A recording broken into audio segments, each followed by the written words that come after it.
It's a good day to brew, baby. What is up? It's your boy Millzy, back with Hometown Commander, back from the episode of Millzy Brews. And I couldn't just leave it alone, man. I couldn't leave it alone. We're back for Blue White Soldiers with Harbin. I'll be honest, I think I had a lot of fun brewing up Mural, but I think I realized that in a lot of ways, we have a couple other options for soldiers. You know, the Boros the Boros clan used a lot of white red, and we got King Darien, and I feel like we have some good green support for soldiers as well. But Dominator United, Brothers War gave us Harbin, Vanguard Aviator, a blue-white soldier commander. Your first question is probably, but Millzy, there aren't that many soldiers in blue, and you'll be correct. There's like four to my knowledge. But I think the thing that this blue-white gives this deck more than else is draw and consistency. So I think it's going to be interesting, and I think it's going to end up playing a little bit better than just mono-white with Mural. Of course, we did get a couple new blue soldiers in the Brothers War, but we'll talk about it in a second. If you're new to Millzy Brews, this is a show where I put together a group of cards to consider for a deck. We're going to talk about the cards and the strategies I'm thinking about, cut it down to 100, give it a quick play test, and I will gift you the list to do as you see fit with it, and I even might do something with this list. This looks like a ton of fun. So let's start with the mana base. The cool part about two colors is we have a pretty easy mana base. I tried my best to play some really relevant dual lands, some of the cool ones as well, and then Island and Plains, we got the basics, and Fabled Passage, Playing Cavernous Souls, Path of Ancestry, Secluded Courtyard, to get those type synergies. But the really cool part about this archetype is we got a new land in the Brothers War, Fortified Beachhead. It says, as it enters the battlefield, you may reveal a soldier from your hand. It enters the battlefield tapped unless you reveal a soldier or you control a soldier, which is going to be, unless we play this turn one, probably every other point in the game. Just taps for white or blue, and then for 5, all soldiers get +1/+1. So I think this is kind of cool. I hope in the future we get more lands like this. Sure, it's one land in a commander deck, so it's not as important, right? It's probably going to be a lot more used in standard in the kind of soldiers builds there. But I like it because it's kind of a strictly better port town if you think about it, or one of those ones that has a condition to come in. For this deck, it's better because it has that upside. So I like it. I think it works really well. 30, like I said, 34 lands. I think this looks good, and I think this is how I kind of would be willing to print it and ship it and see how it works. I think worst case scenario, you cut maybe Sky Cloud Expanse and maybe the Beachfront for more basics if you find them coming in tapped too often. But I dig it. I dig. I've always liked blue-white mana bases. They always seem to be solid value, and especially in a deck like this where we're using blue for support more than anything else, I feel like we're always going to have the blue when we need to it. All right, enchantments. At the end of the day, we are an attacking deck, so a lot of our enchantments need to be focused on pushing ourselves forward for value. Things like Brave the Sands and Radiant Destiny for kind of that vigilance. A tangible virtue can give vigilance to the tokens, and a lot of our soldiers are making tokens, so I think a tangible virtue makes a lot of sense. Nordic Procession, try to double up on those tokens. Rally the Ranks, In the Trenches, Paladin class. These are things that are going to try to buff our entire board, not just our tokens, but everything. I like the Authority of the Consul's Blind Obedience inclusions in creature decks, and the reason is because if we can do literally anything to slow our opponents down and get that combat advantage, and honestly, we're gonna have to build up over time. We're not gonna be a turn 4 swing deck. We're gonna be a turn 5 or 6 swing deck. So we need these things that are gonna kind of help get us over the hump, get us there. I think Rhystic Study, Smothering Tithe, auto includes in these colors, and I think Rhystic Study will help a ton. I like the reconnaissance missions and military intelligence style effects. We're going to be attacking a lot. It's going to help us draw. And I love the idea of True Conviction as a top end. This and Cathar's Crusade are kind of our win cons, right? They reward us for having a wide of his board as possible. So I dig them. I dig the idea of them, or playing the cheese and reconnaissance to get that free vigilance, as well as, the idea of something like Brave the Sands. And then I kind of like the idea of combat research. Put it on Harbin, put it on Myril, put it on that creature we want to protect, and it gives it +1/+1 and ward 1 as long as it's legendary. I like that because I think it will kind of help us get the value through. Again, we need to trim this down a little bit for sure, but I'm just trying to show you my thought process. Artifacts, I think we have the literal bomb here as far as what we want to do. If you want to play a little bit less on the budget, we're going to play things like Crypt.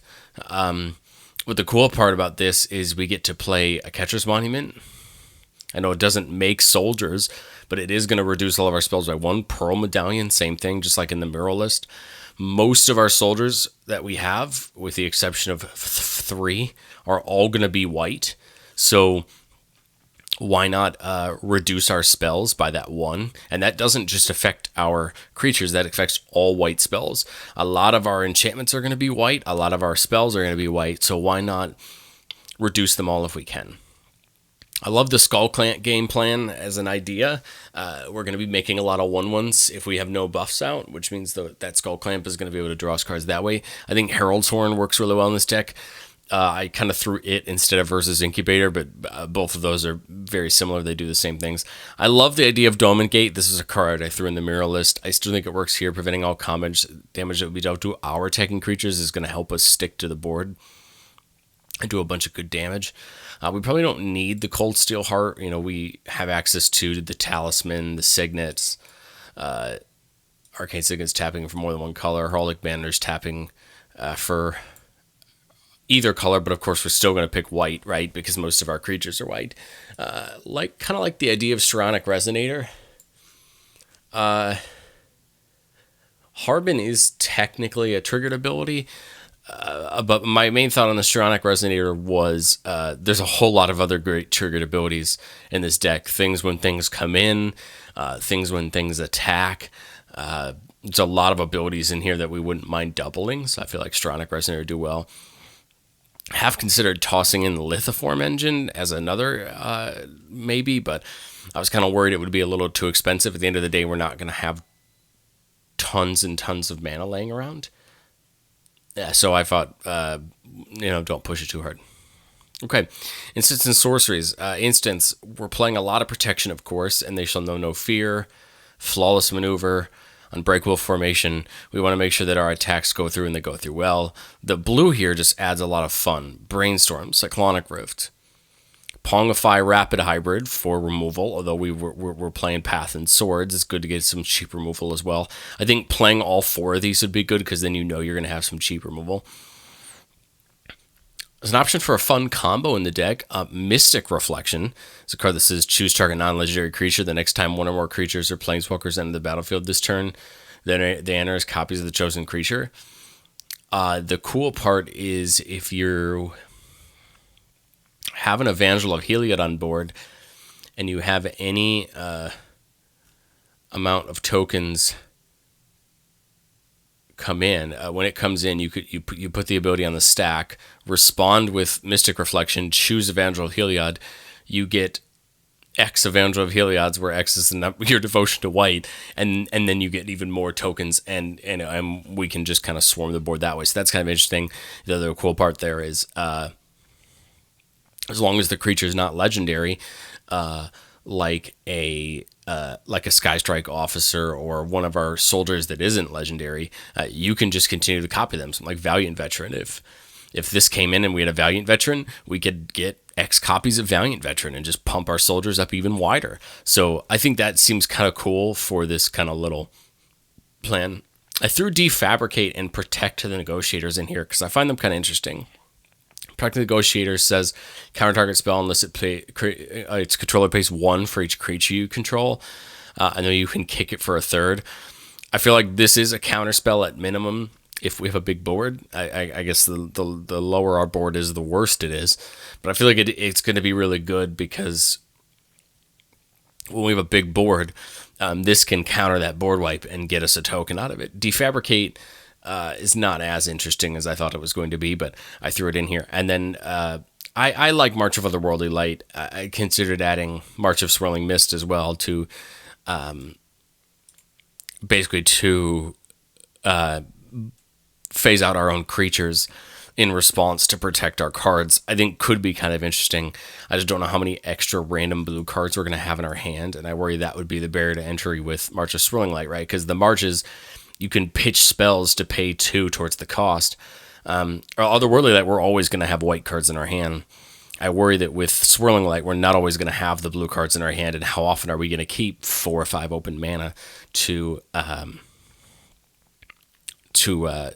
phase out that many creatures? So I didn't necessarily want to go into that. Sorceries, a lot of this is adding like the Ponder and the Preordain and the Brainstorm, I think will help a ton, getting that card draw in. Supreme Verdict, we get our board wipe there. I like Winds of Abundance, we added that in there. We get the Angelic Tutor and the Enlightened Tutor because we have more enchantments we care about now. Deploy to the Front is a card we could consider. Alliance of Arms, making us tokens. Launch the Fleet, making us tokens. And Martial Coup. The cool part about Martial Coup is it's a board wipe and it makes us soldiers. So I think that's pretty cool. I think Surge of Glory probably isn't as good here as I like it to be, but it is a unconditional tutor for legendaries and snow permanents. We don't really have many snow permanents, and we have a couple legendaries, so maybe we cut Search for Glory. My only thought on Search for Glory was Mural, Darien. We have all of these legendary soldiers we probably want to get, and so I feel like Search for Glory would be good for that because we don't really have any good creature tutors in white or blue. So I figured why not take advantage of that. Okay, let's move into the creatures. A lot of creatures here. You'll notice this list of creatures is very similar to the Mural deck, but we have a couple additions. The first is Dennick. Dennick is from Midnight Hunt. Lifelink, cards in graveyards can't be the targets of spells or abilities, so this is going to hopefully do a little bit of graveyard hosing for our opponents. And then when we flip it over, whenever one or more creature cards are put in the battle for graveyards from anywhere, investigate. This ability only triggers once per turn. It would be put in a graveyard from anywhere, exile it. So the cool part here is shuts down the graveyard on the front side. On the back side, we just get a 3/2 with flying that gives us clues when things die. So that's kind of interesting. Not necessarily the best thing that it's not really a huge slam dunk, but I think Dennick is still good, and it hopefully could come down pretty cheaply. Next is Lavinia, Azorius Renegade. Each opponent can't cast non-creature spells with mana value greater than the number of lands that player controls. This will stop our spell-slinging friends from going off too much. Whenever an opponent casts a spell, if no mana was spent to cast it, counter that spell. Hopefully going to shut down those spell-slingy type decks. But again, just a 2/2 for 2 in the deck. That's a soldier. It goes wide. I can't remember if I had Metallic Mimic in Barrel, but Metallic Mimic's going to help us a ton in giving our soldiers extra power when they come in. I threw a Platoon Dispenser in here. I'm not really high on it, but I just put it in here because it cares about soldiers, and I don't know how often it's going to be able to really produce soldiers for us. But pardon me, but it's in here. Next up, we have one of the new blue soldiers, Sky Strike Officer. Flying, whenever it attacks, create a 1/1 soldier. Tap 3 untapped soldiers you control and draw a card. I like this one because we get a token when it attacks. 2, we get this kind of Kumena effect. Kumena from Ixalan, where it would tap 3 untapped merfolk you control to draw a card. This one does it for soldiers, which I think is really cool. Best part here is because this is an ability, we can tap creatures that came in that turn. If we make tokens, we can tap those tokens because it's a cost for an ability and not a cost of that creature that came in. So this is really cool. I think it's going to do us a good. I did not realize that Sun Quan was a soldier, and I feel like I kind of have to play this now. Of course, if you're not aware of Sun Quan, it is a ridiculously expensive card. So in all reality, I probably wouldn't I wouldn't. I would completely understand if you chose to stay far clear of Sun Quan. But creatures you control have horsemanship. Can't be blocked except by creatures with horsemanship. Of course, this got fame from Posty in a game of Game Nights where he used this to kind of help win a game. I think this card's a meme at this point, but I think it's interesting. Again, I mean, cutting this in Mana Crypt would take like $200 off the deck cost, but I think it's interesting. I'm brewing in a vacuum, so I'm not really that worried about it. And I think Sun Quan probably as a top end of this deck wins you the game. All your creatures getting unblockable and having vigilance is probably the exact win con you want for any game, and you're just going to completely snuff out all your opponents at that point. Yoshin Tactician, other soldiers get +1/+1 for 4. Little overcosted, but hey, it's perfect. It fits our it fits what we want to do, and it's in that color combination. And then Zephyr Sentinel, flash flying, whenever it enters the battlefield, return up to one target creature you control to its owner's hand. If it was a soldier, put a counter on this. I kind of see this more as a protection spell than anything else. Leave up the 2 mana, flash it in to protect a Harbin or a Mural or any of our other soldiers we really care about, bring them back to our hand, stop that removal spell, stop that Imprison the Moon or other spells like that, and kind of protect something that's important. If we could always bring Evangel of Heliod or Lena or any of these other cards that make tokens, get them back into our hand at an opponent's end step, play them again and get more tokens, and kind of rinse and repeat that style. 2 Planeswalkers under consideration. We have Basri Ket. I've been trying to use Basri in a deck for, probably since this card came out in 2020. Put a counter on a creature, it gets indestructible whenever one of our non-token creatures attack. This turn, create that many 1/1 soldier creatures tapped and attacking. I think this is the main use of Basri right here. Get those soldiers wide and attack. And then the -6 is pretty cool. You get an emblem with at the beginning of combat, create a 1/1 soldier, then put a +1/+1 on each creature you control. I mean, that's just one of those things that you just got to plus him 3 times and protect it, and then get a value engine. Second is Elspeth. I mean, the +1 makes 3 soldiers, which is kind of the goal of the deck. Destroy all creatures with power 4 or greater. If all of our creatures are low to the ground, we can use that to kind of get rid of all the big things. And then -7, creatures you control get +2/+2 and have flying. So worst case scenario, we tick her up 3 times, make a ton of tokens, and get this buff. Worst case scenario, we just bring it down and immediately board wipe. So that is the thought consideration we have for blue-white soldiers. To be honest, I'm kind of excited. This is a deck that seems really interesting to me. I think there's a lot of upside to this deck. The only thing I worry about, and this is the thing I worry about in any creature deck, especially in colors that have the only Rampus card draw, is how consistently can we get to the mana points we need and get the mana going. So let's start with the enchantments. I love Reflections Lit Jara. I just kind of worry that it's probably not going to do as much as we hope. 5 mana for an enchantment seems like a ton, and I just don't know how reliably we can get there. I like the idea of Veteran Soldier. Like, it makes a ton of sense. It gives our commander the ability to make a 1/1 when it attacks. I just think I want to prioritize some of our other stuff over it, even though I feel like it really gives good value. True Conviction and Cathar's Crusades are our win con, so I want to keep those there. I like the Tide, I like the Study. I go back and forth on Reconnaissance Mission. I know what you're thinking, which is, yes, we draw a card every time one of our creatures deals combat damage to a player, and sure, yeah, that's ideally what I want. I just worry, are we always going to have enough mana to get this down and make it work? I think I would rather play this and Military Intelligence, or this over Military Intelligence, because this is, every time we hit with anything, we get a card, whereas Military Intelligence is just, when we attack with 2, we draw a card. And the cool part about Harbin is once we have 5 soldiers, everything gets flying, which means we're going to be hitting in for a lot more. So I think Reconnaissance Missions is good. Reconnaissance, again, gets us Vigilance, so that's great. I think we probably don't... I like the idea of Radiant Destiny because it gives the +1/+1 as well. So the question becomes, do we prefer Radiant Destiny or do we prefer the Brave the Sands? I don't think we got one vigilance for tokens, so we probably don't need both of them. I'm leaning towards Radiant Destiny because I feel like the +1/+1 could just give me a lot of good value. I guess the other thing to consider is that for Radiant Destiny, we have to choose Soldier, and not every creature in the deck is a Soldier.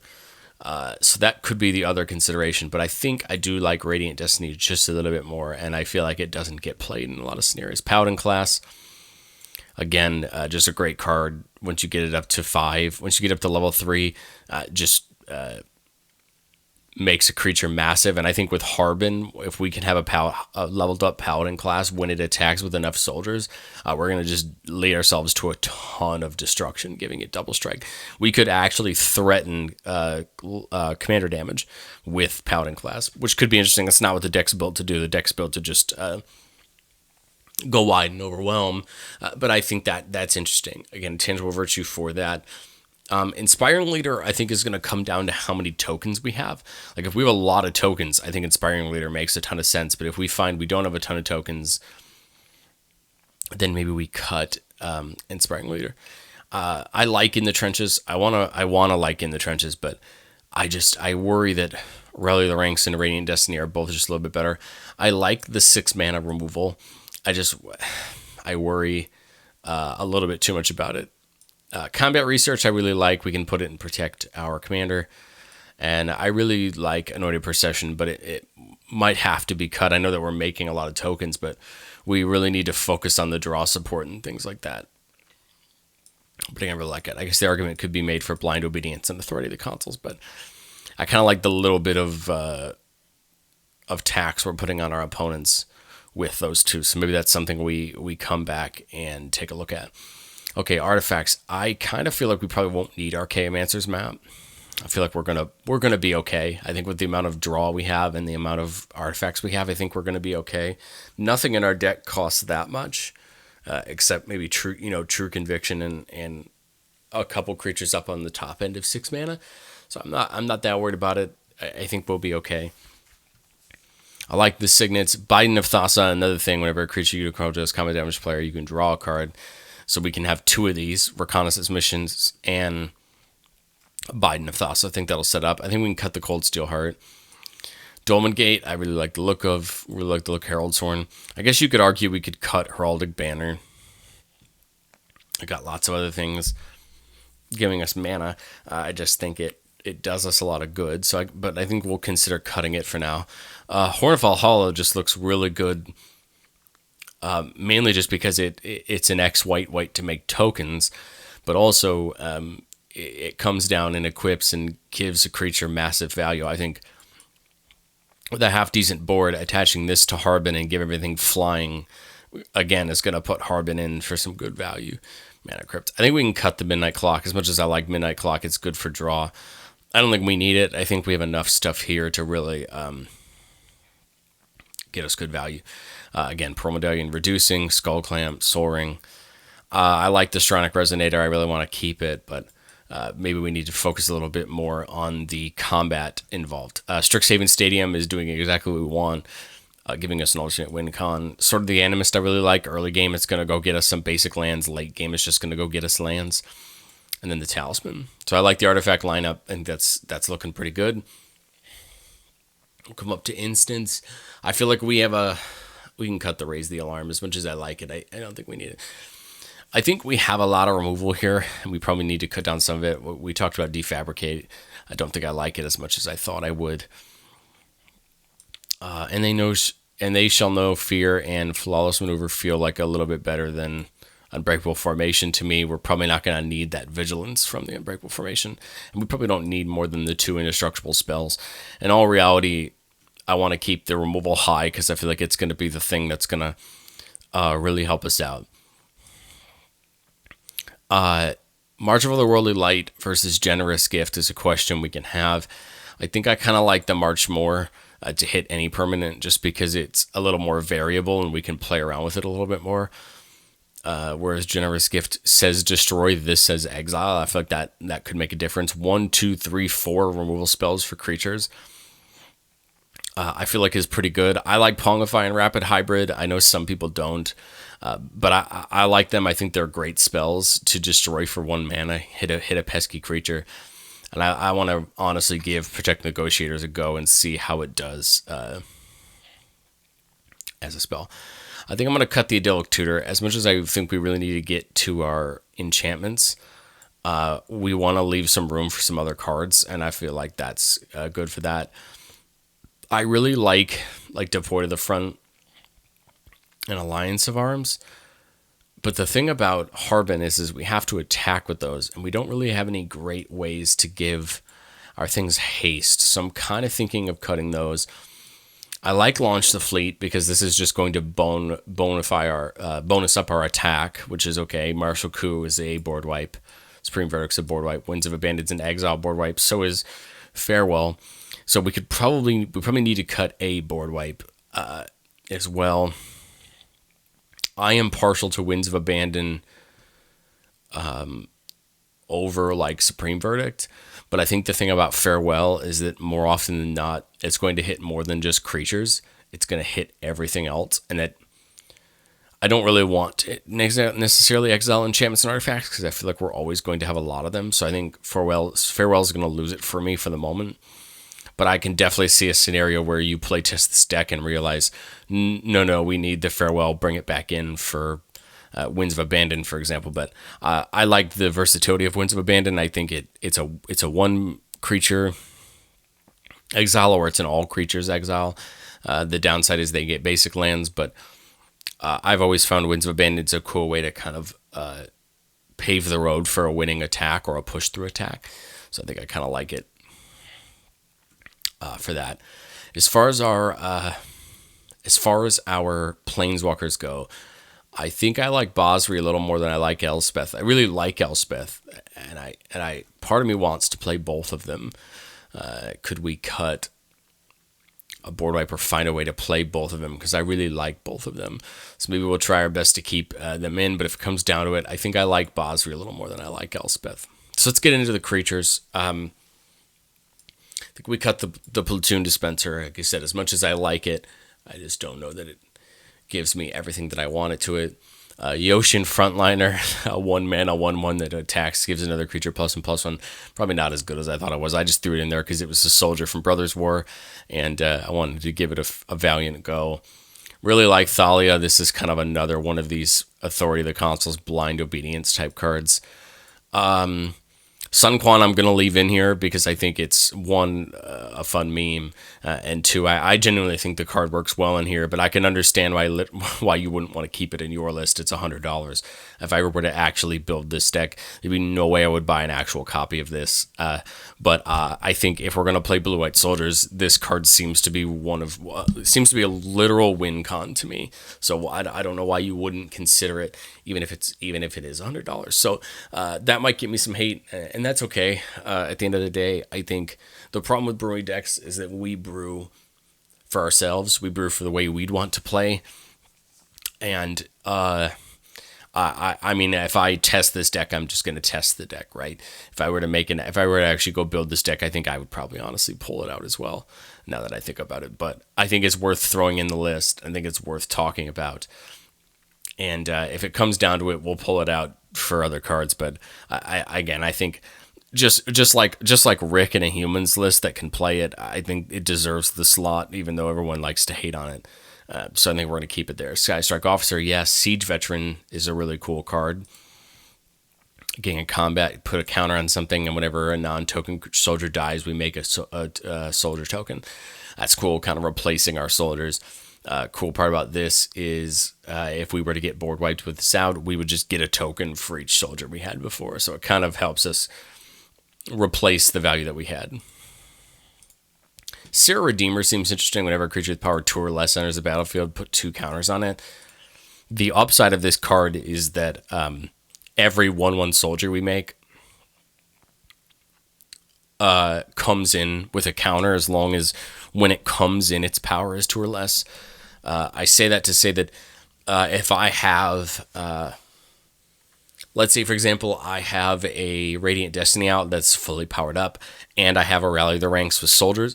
My 1/1 soldier would enter as a power 3 immediate because of the way that the layers work, and it wouldn't actually get the tokens because when it hits the battlefield, it actually has 3 power with those static effects. So I think there are scenarios where Sarah Redeemer is going to be really good, but then I think there's going to be scenarios where maybe it's not as good as we think it's going to be. So it's going to come down to, if there are other better creatures, I think we're going to cut the Redeemer. But if not, I think I'm content to keep it. Resolute Reinforcement, 2 mana for 2 soldiers. I just think it's a good value for it. I mean, we have plenty of great creatures as well, and it could be on that chopping block as well. We got the good boy Rescue Retriever. When enters the battlefield, put a +++ counter on each other soldier for all damage that we've dealt to other attacking soldiers you control. I like this because this is kind of the Dolmen Gate on a body. So I think that's plenty worth it. Recruitment Officer seems kind of interesting. 4 mana to get something 3 or less from the top. But I think looking at some of the other soldiers we have here, it's going to lose its spot. Preeminent Captain, whenever it attacks, you may put a soldier card from your hand on the battlefield tapped and attacking. This is exactly what we want. This drops all of those big soldiers down for free. It makes playing Lena and Sun Quan and these big soldiers, Captain of the Watch, it makes them worth playing because we can throw them down for free. Odric, I feel like he's a staple of white attacking decks.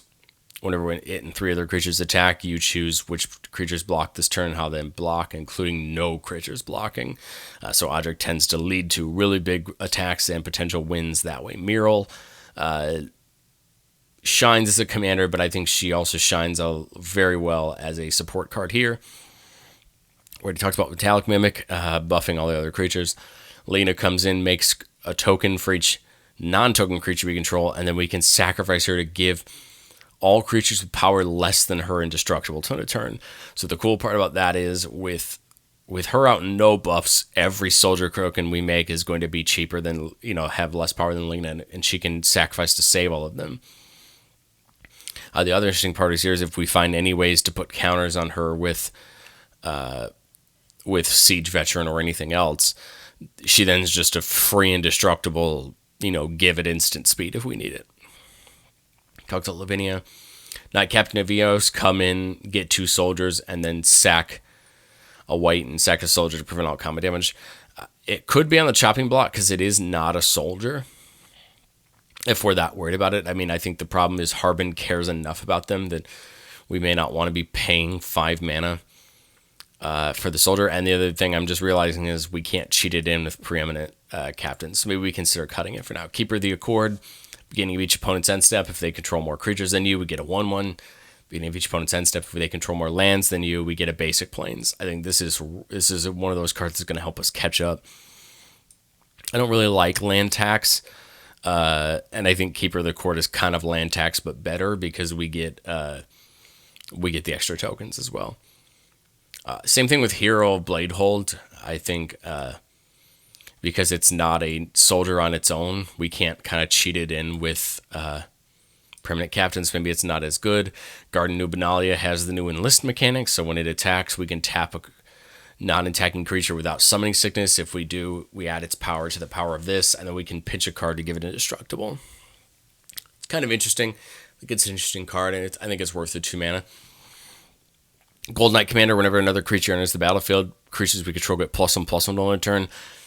I love the Magical Christmas land where we attack with Preeminent Captain, dump an Evangel of Heliod, give us all of those soldiers, and then Gold Knight pumps our team and gets the attack through. I think Evangel of Heliod is worth not being a soldier because of that upside. We're going to probably have a decent devotion to white when we have a big board. So I think the Evangel of Heliod is worth it, whereas I'm not sure that those other 2 are.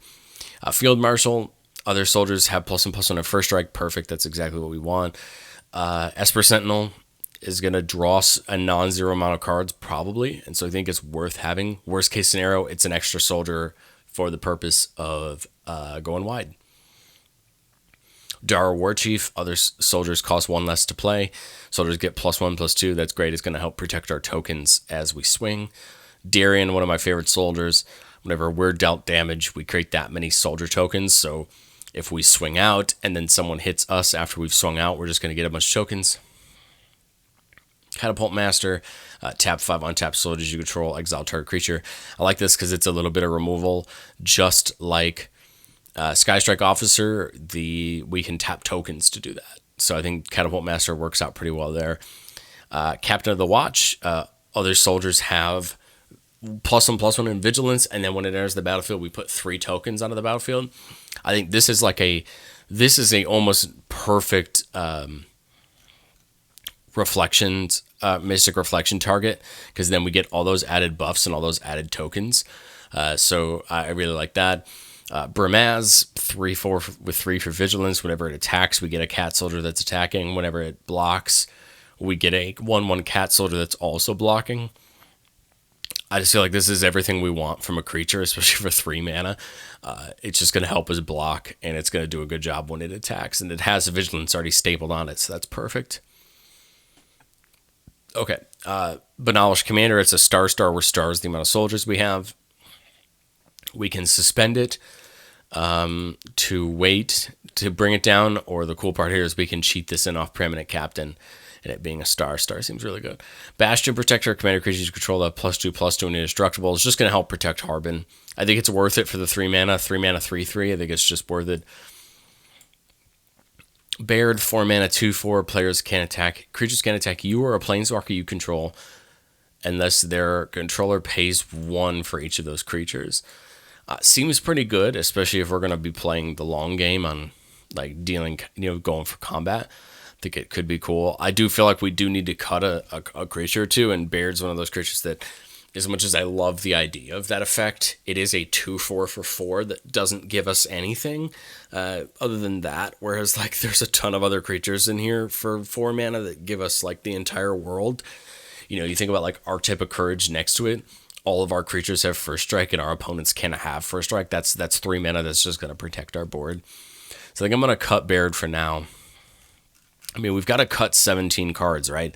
So creatures, I'm thinking 28 to 29 is probably where we want to be to get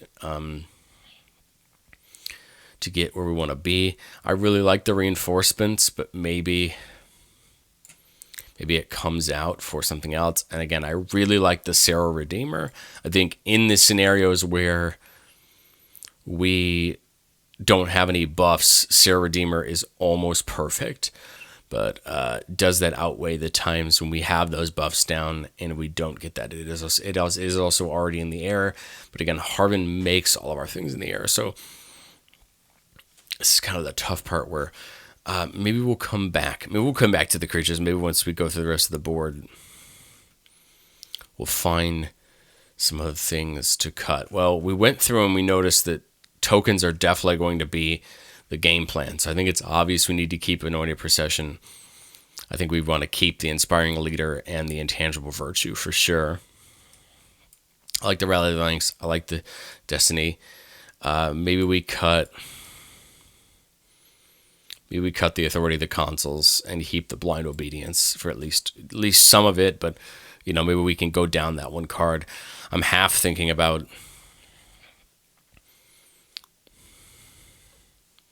is True Conviction better than Cathar's Crusade? Do we need both? I really feel like we need both.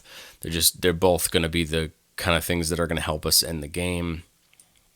I really like Paladin class. It's a really cheap thing to get down early. Stops our opponents from playing stuff on our turn. Maybe we cut the Combat Research. We have the Reconnaissance Mission. We have the Bind of Thassus. So we still have that draw card when it deals damage effect. It just doesn't have that ward 1 on our commander. Going up to the artifacts. Mana Crypt doesn't necessarily help us get Harbin out, but it does help us out with some of our more expensive creatures. I like sort of the Animist. I like Horn of Valhalla, but maybe it comes out here. Maybe the X white for the tokens. I don't know, but we are playing a tokens deck, right? So I feel like it makes sense. Maybe the Oketra's Monument. But again, it reduces the spells. I feel like that's going to be more important, especially when we start getting into the. But yeah, this is going to be tough. There's just a lot of stuff. I'm not sure what to. Maybe the Dolmen Gate. Here's the thing. I like Herald's Horn. Guess we could argue Catcher Monument and Herald's Horn are pretty similar, right? I might end up regretting it, but I think I'm going to cut the Catcher's Monument. We still have Pearl Medallion. We still have the Herald's Horn. Okay, sorceries and instants. I really like Launch the Fleet, but maybe we need to focus on the search and the draw a little bit more. We have the protection. I like the idea of like Call the Copper Coats, but maybe it's a little too expensive. I feel like we really need to focus on this removal. We need to keep it there. We need to keep it prevalent, because I feel like if we don't, I'm gonna have a tough time coming through. I want to drop down a land. I think we can support 33 lands with how much card draw and artifacts we have. I could be wrong there, but I've been wrong before on lands. But I'm interested to see. Just to see if we can find a way to make that work. Oh man, 9 spots. This is going to be tough. I'm actually not really sure what to do here. I like Reconnaissance Mission. Inspiring Leader, cutting Inspiring Leader, I guess, is a plan. We have Intangible Virtue. We have the straight buffs, right? We have the buffs here. I guess we don't technically need it. I really like Blind Obedience, but maybe we need to focus a little bit more on attacking. We need to focus a little bit more on attacking and not focus on the tapped. I guess we do also have all of these Vigilance enablers, so maybe we don't need that tap down as much. Kind of half considering cutting the Biden the Thassa. We have Reconnaissance Mission. We're going to have so much Vigilance. I don't know if we need to draw the cards, but I feel like the cards are valuable. But I also am not sure what I'm going to cut with all the rest of these slots. So I think that's one of those cards that probably comes back in right away. Oh, we do have the Skull Clam. But that's one of those cards that might actually come back in now that I think about it. After we do some testing, maybe that's one of those cards that comes back in after we look at some other things. Really like the Search for Glory just because it goes and gets some of these legendary creatures that are going to be really important. So I want to keep that in there. I think the choice is going to come now for our Planeswalkers. And I think we're going to stick with Basri. I do like it just a teeny bit more. And so I want to stick with it. I cut Banalish Commander in the Mural list because as much as I love the Suspend, I think I just like some of the other soldiers a little bit better. Guardian of New Benalia is a really cool card, but maybe it's just a little too cheap. Maybe there's other soldiers that just do us a little better. That gets us down to 103.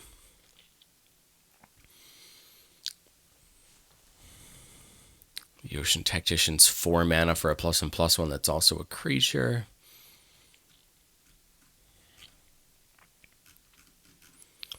Yeah, I'm kind of stuck at 103. I'm not sure what to do. Which do I like more, Cathar's Crusade or True Conviction? I like the idea of True Conviction a little more, especially if we're playing with Vigilance, because we're going to get more out of it. But also Cathar's Crusade, I mean, all we have to do is play one of these things that makes 2 or 3 tokens, and Cathar's Crusade is just going to pay for itself, right? It's just going to really help us out. If I cut the Crypt, we do have 2 targets for... Oh, Urza Saga's not even in the deck. So we'll cut the Crypt down to 102.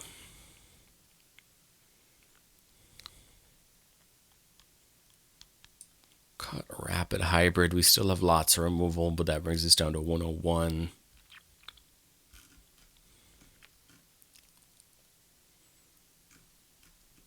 Yeah, this is a hard cut. My gut wants to say Valhalla. As much as I like the card, I feel like we need everything else. I hate that that's the answer, but I'm going to go with it. There's our 100 card Harbin list. This is a deck I'm actually very interested in trying. because I think it seems really cool, and I think blue-white soldiers could be a ton of fun, especially when you give them flying. I didn't even play into the flying. I thought about like favorable winds and things like that. I don't want to assume that I'm always going to be able to attack with 5 soldiers to take true advantage. All right, decent hand to start with. We have 2 lands. We see a Sky Cloud of Clans. We'll put that Hallowed Fountain in tapped. Draw on 2. I think we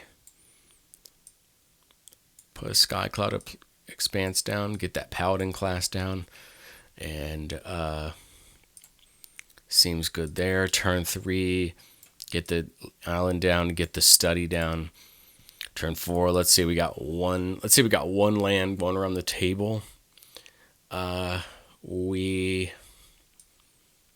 Denic Reconnaissance, put the Chancery down, pick up the Sky Cloud Expanse, and then we'll go one more turn. Sky Cloud Expanse 1, 2, 3, 4, 5. Let's say we drew another card with Heuristic Study. What is the Sword of Animus cost to equip? We probably what?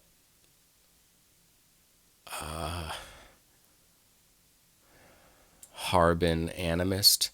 And then next turn, Sea of Clouds. What? Lena, maybe? Or actually, maybe that there. Okay, interesting. Let's do this again. So, probably just, I don't know, probably come down to the awkwardness of the sequencing there.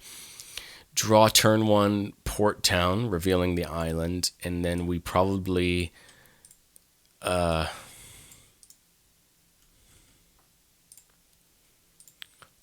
e-tutor. My guess would be for in this scenario we have the Smothering Tithe. E-tutor can get us anything, so maybe we go for Arcane Signet here just to get us, or even Soul Ring. Go get the Soul Ring, put it on top. Draw on the next turn.